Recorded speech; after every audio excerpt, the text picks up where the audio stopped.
الذين آتيناهم الكتاب يتلونه حق تلاوته أولئك يؤمنون به ومن يكفر به فأولئك هم الخاسرون.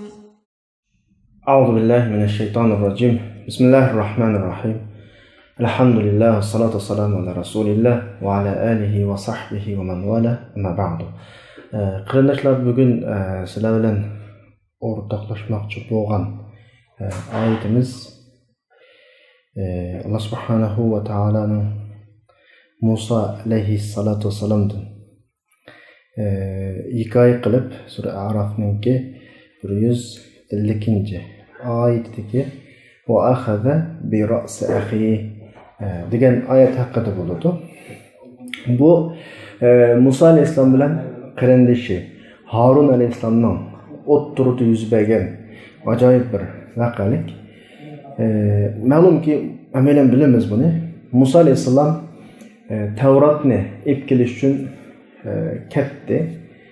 Ketgan vaqtda foydalanib Banu Isroil Musaga ibodat qiladigan bir gunoh holatiga tushdi. Yani bu yerda Musa alayhissalatu vassalam qaytib kelgandan keyin nihoyatda qattiq bir pozitsiya bildirdi. Harun alayhissalom Banu Isroil bilan birga qilib qolgan. Ammo Banu Isroilning qilgan o ishiga tabiiyki rozi emas. U bir payg'ambar. Uning yo'ldan chiqib, u kufr holatiga tushib qolishga tabiiy rozi bo'lmaydi. Shu vaqtda Musa alayhissalom kelgan vaqtidagi bildirgan ifodasini Alloh subhanahu va taolo sura Araf'ning 150-oyatida manda ifodalaydi. Ya'ni va alqal alwaha va akhadha bi ra's akhihi yajurruhu ilayhi. Musa alayhissalom alwah Qur'onda ifodalangan shu Tavrat. Xuddi biz Qur'onga qanday muomala qilish kerak bo'lsa, Musa alayhissalom Tavratga shunday muomala qildi. Muqaddas kitob ya'ni. Tavratni tashladi, qarindishining beshidan tutib so'ridi deyapti. Ya'ni mayda bir qattiq ifoda bildirdi-da. Yana bir oyatda sura Tahaning 94-oyatida Harun alayhissalomning aytgan bir o'zrisini mana shaklda ifodalaydi Alloh subhanahu va taolo. Qala ya ibn umma la ta'khuz bil lihyati wa la bi ra'si. Qarindishim mening soqol chachlarimdan tutmasam.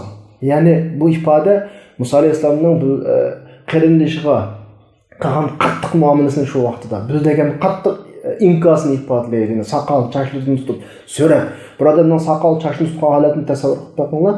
Shu yatqizdilar degan gapdan dunyoga. Soqoldan chachlini tutib tug'ilmaydi, tutib tortib yatqizib mayda bir ig'ir ifoda. Ya'ni bu ko'rinishni biz o'qiblam o'tib ketmay bir ko'z oldimizda tasavvurga aylantirgan vaqtimizda Musa alayhissalom keldi, kishilarning hammasining haq yo'ldan, tavhid yo'ldan chatnab Musaga ibodat qilganligini ko'rdi. Shu achchig'ida Tavratni yaga otdi masalan. Undan keyin Musa alayhissalomni haqni oldidan soqol chachlarini tutib so'rab yotqizdi degandek bir ifodada. Ya'ni Musa alayhissalom bu vaqtda kelib qavmining nihoyatda og'ir bir musibatga tushib qolganligini, og'ir bir xatarlik kufrga tushib qolganligini ko'rdi.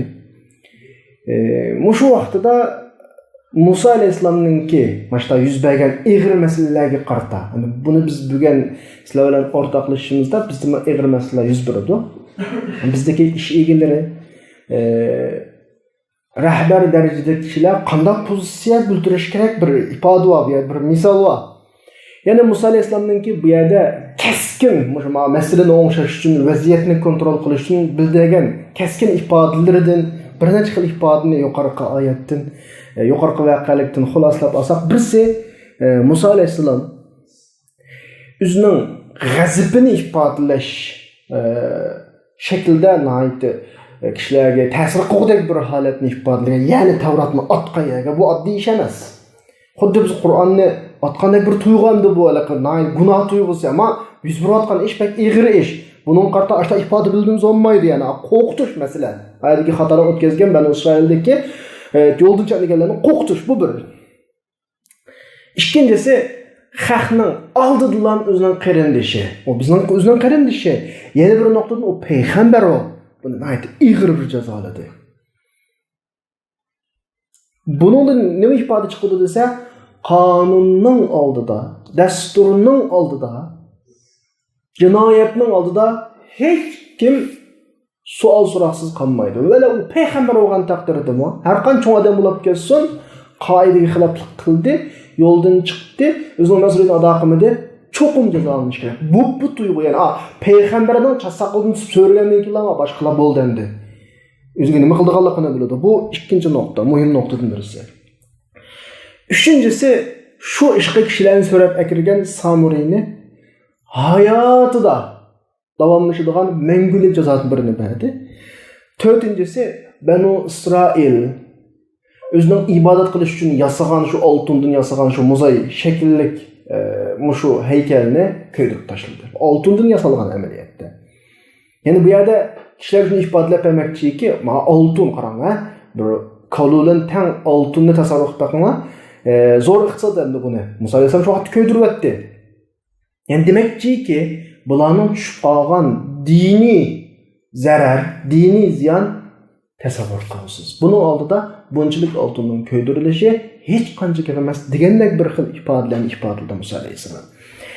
Mashta qilib ish kontrollik ostiga elindi, vaziyat asliga keldi. Lekin Musa alayhisalomning Harun alayhisalom bildirgan bu eg'ir tepkisi, eg'ir inkasi, Harun alayhisalomni qilgan jazolashda bir bunda qarab taqış tegishlik bir ish bor.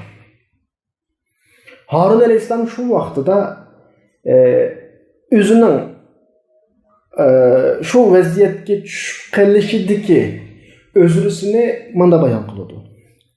Birisi biz bayatın okuyan sura Arap'ın 151. ayetide, 152. ayetinin ahırısında "Qalabna innal qawma istad'afuni ve kadu yaqtulunani."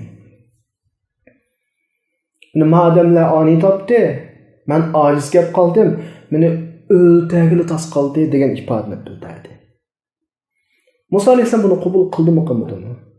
Qabul qilmadi. Musa alayhisalomning bu qadar ig'ir jazolashi rahbar bo'lgan kishi, kishilarning oldida mangan kishi, kishilarning ishiga mas'uliyat olgan kishi o'limdan qo'rqmaslik kerak. Bu bir xil ojizlik bilan, bu qadar ojizlik bilan ishning mas'uliyatidan chiqib olmaydi. Shunga bu bir jinoyat hisoblanadi amaliyotda. Rahbarlardan bu xil qo'rqinchoqlik jinoyat hisoblanadi.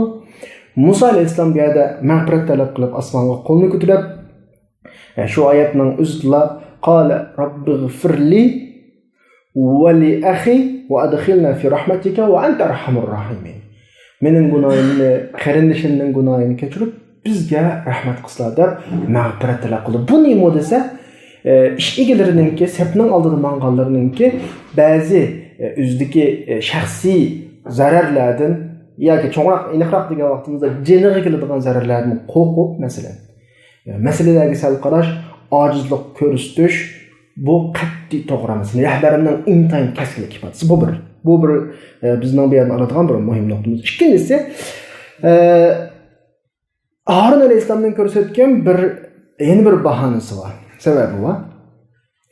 Inni khashitu an taqula farraqta bayna bani Isroil va lam tarqub qawli. Shu oyatning o'zida bor. Yani Sura Tahaning 94. ayetida bu ma'tul qilinadi. U yerda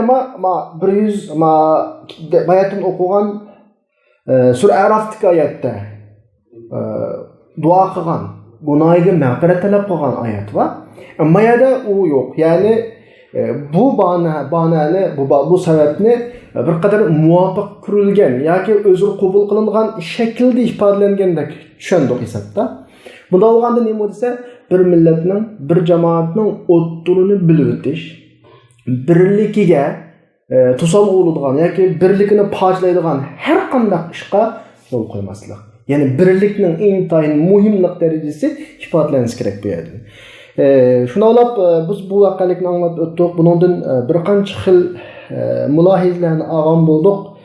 Eng muhim mulohizning birisi yana qayta takrorlasak, Birisi rahbarlarning keskinligi, xarakterining kuchli bo'lishi. Chunki Musa alayhisalom ketgan vaqtda yuz bergan bu darajada Harun alayhisalom kontrol qilinmagan, o'zining hayotidan ensirgan bu darajada krizis, bu darajada qalaymoqchilikni Musa alayhisalom kep masalani tinjitdi.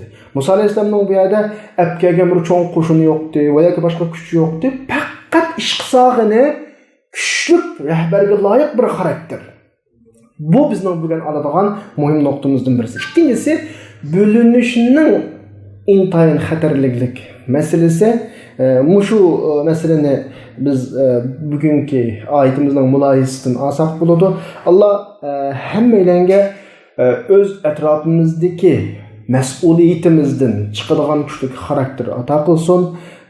Acizlik ko'rsatadigan, bo'shanlik qiladigan xarakterdan saqlasin. Musulmonlarning birligiga, o'mligiga ta'sir etkazadigan har qanday ishni qilishdan saqlasin. Va oxiru da'vana alhamdulillahi robbil alamin.